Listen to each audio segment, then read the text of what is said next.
নমস্কার বন্ধুরা, আমার বন্ধুদের স্বাগত জানাই মামুনির দরবারে। আশা করি আমার বন্ধুরা সবাই ভালো আছো, আমরাও ভালো আছি।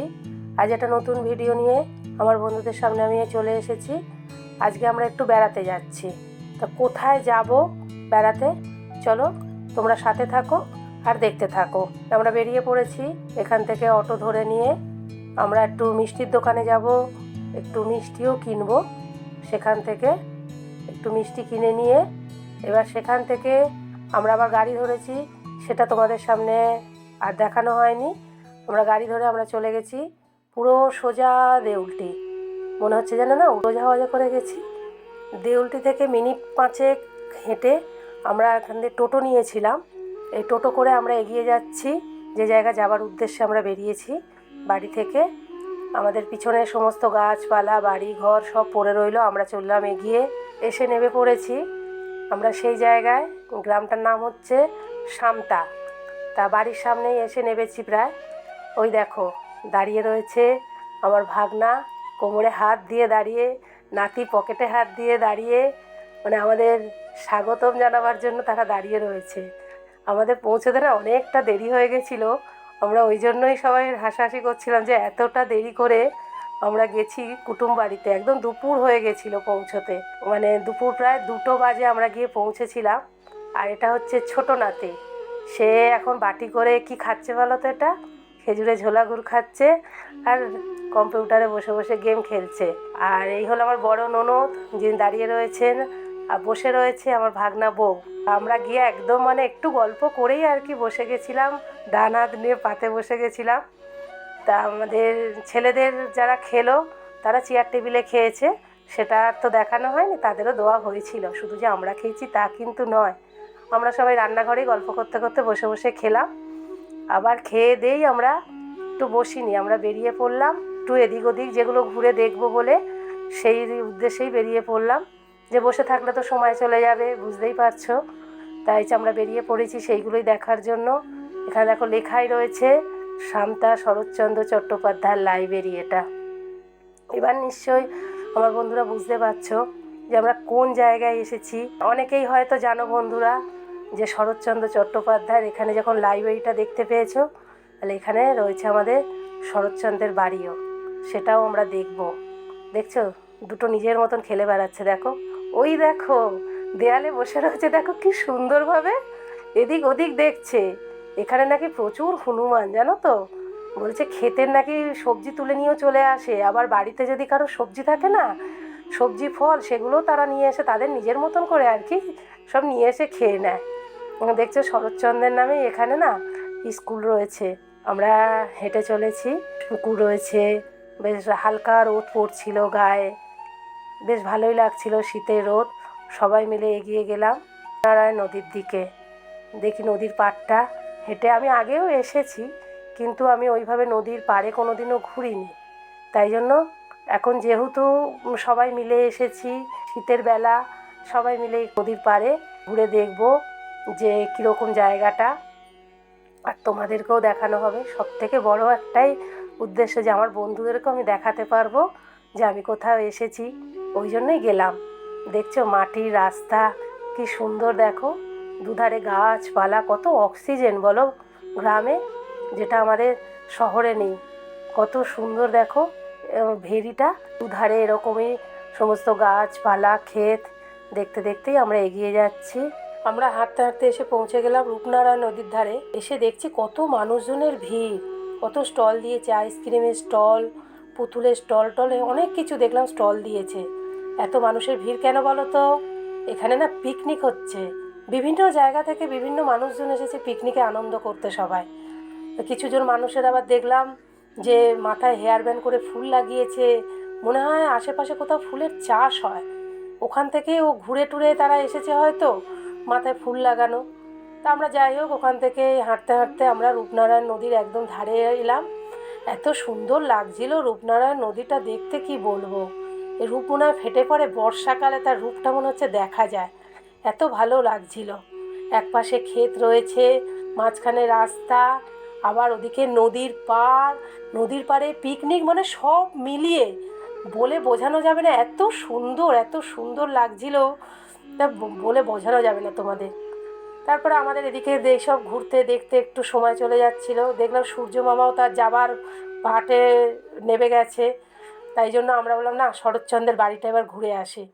আমরা ওখান থেকে আবার আস্তে আস্তে চলে এলাম, গুটি গুটি পায়ে এসে পৌঁছলাম আমাদের লেখক শরৎচন্দ্র চট্টোপাধ্যায়ের বাড়িতে।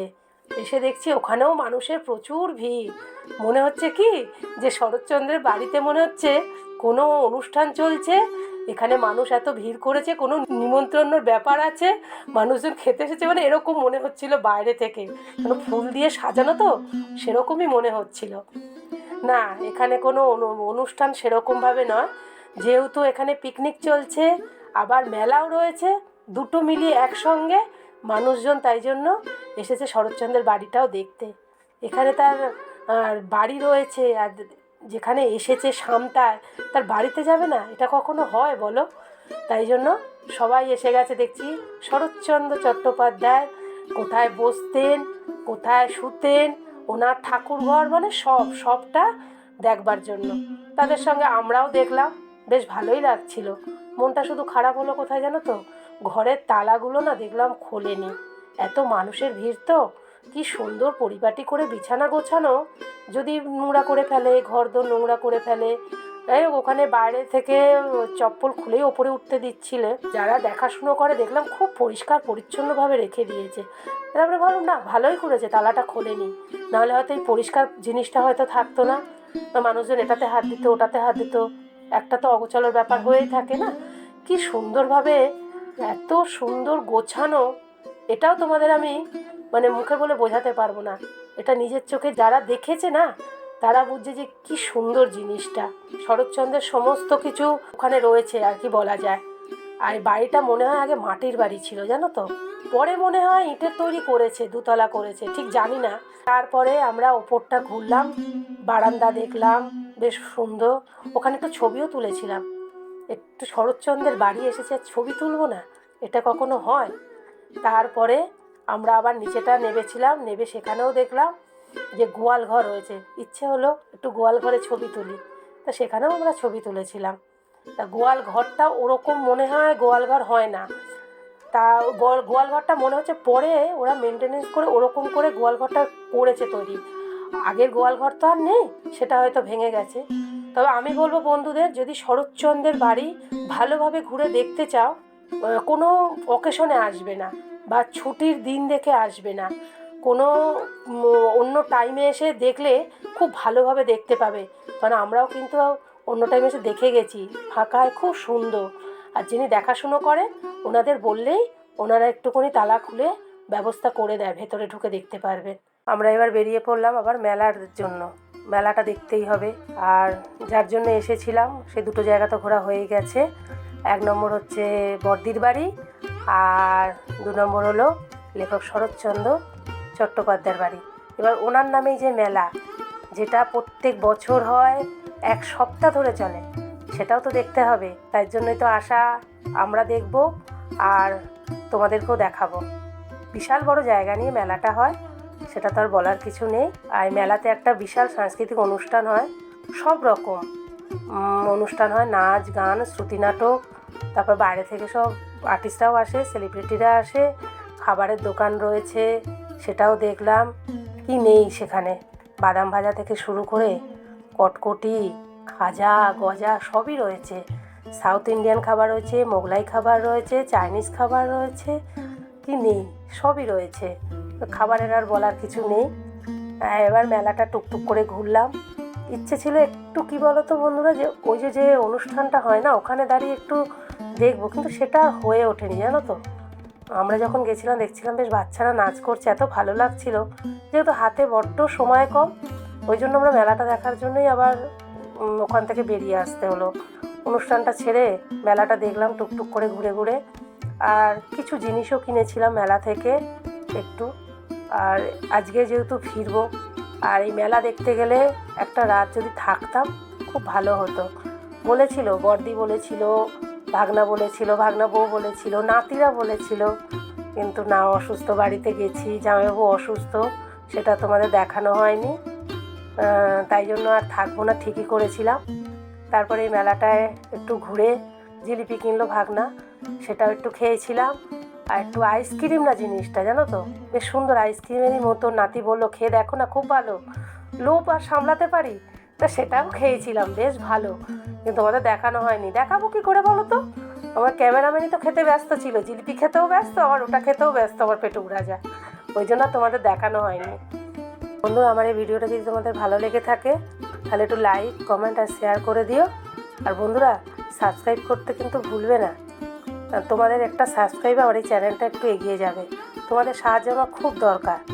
তো বন্ধুরা, এরপরে আমরা আবার এগিয়ে গেলাম, একটা প্রদর্শনী হচ্ছিল সেটা দেখবো বলে, সেটাই দেখে নিয়ে আমাদের মেলা ঘোরা আজকের মতন এখানে আমাদের বন্ধুদের সাথে সব কিছু দেখাবার চেষ্টা করলাম। সবাই তোমরা ভালো থাকবে, সুস্থ থাকবে, সাবধানে থাকবে। আজকের মতন এই পর্যন্তই বন্ধুরা, টাটা।